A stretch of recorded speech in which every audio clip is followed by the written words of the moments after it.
ঈদের টানা ছুটিতে পর্যটকদের ঢল নেমেছে বান্দরবানে। দীর্ঘদিন পর আবারও চেনা রূপে ফিরেছে পাহাড়ি এই পর্যটন নগরী। আকাশ মার্মার রিপোর্ট, জানাচ্ছেন সুলতানা মরিয়ম। বিস্তীর্ণ পাহাড়, আকাশ ও মেঘের মিতালিতে মেঘকে ছুটে ছুটে এসেছেন ভ্রমণ পিপাসুরা। ঈদের টানা ছুটিতে দিনরাত পাহাড়ের সৌন্দর্য উপভোগ করছেন তারা। নীলাচল, মেঘলা, নীলগিরি, দেবতাখুম, প্রান্তিক লেক সহ অসংখ্য পর্যটন স্পটে লেগেছে উৎসবের আমেজ।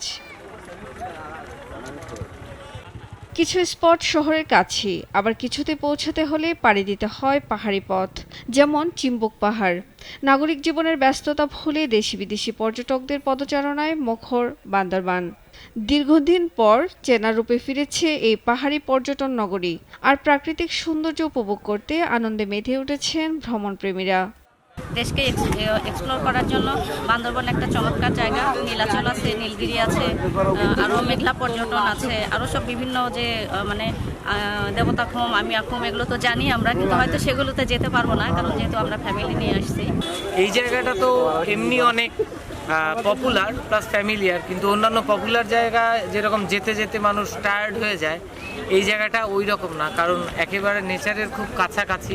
বান্দরবানে না আসলে আসলে কেমন একটা ঈদ যাত্রাটা অপূর্ণই থাকে, কেমন যেন লাগে, মানে ফাঁকা ফাঁকা, মানে কি বলবো, বোঝানোর মতো না। বান্দরবানে এসে পাহাড় টাহাড় ঘুরে কোনো মতে এখন একটু ভালো ফিলিংস হচ্ছে।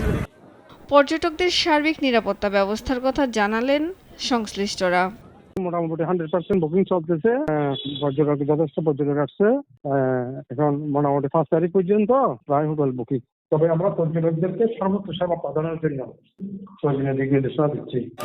পোশাকে এবং সাদা পোশাকে আমাদের উপরে পুরোপুরি সেখানে তৎপর আছে, যাতে পর্যটকদের নিরাপত্তার কোনো ঘাটতি না থাকে। আমরা সর্বদাই সন্তুষ্ট আছি এবং আমাদের গোয়েন্দা নজরদারি অব্যাহত আছে। নগরীর পর্যটন কেন্দ্র খোলা থাকলেও থানচি ও রোমা এই দুই উপজেলার স্পটগুলো বন্ধ থাকায় কিছুটা বিপাকে সংশ্লিষ্টরা। সুলতানা মরিয়ম, নাগরিক। ওয়ালটন আবারও মিলিনিয়ার অফারে ওয়ালটন ফ্রিজ কিনে আপনিও হয়ে যেতে পারেন মিলিয়নিয়ার।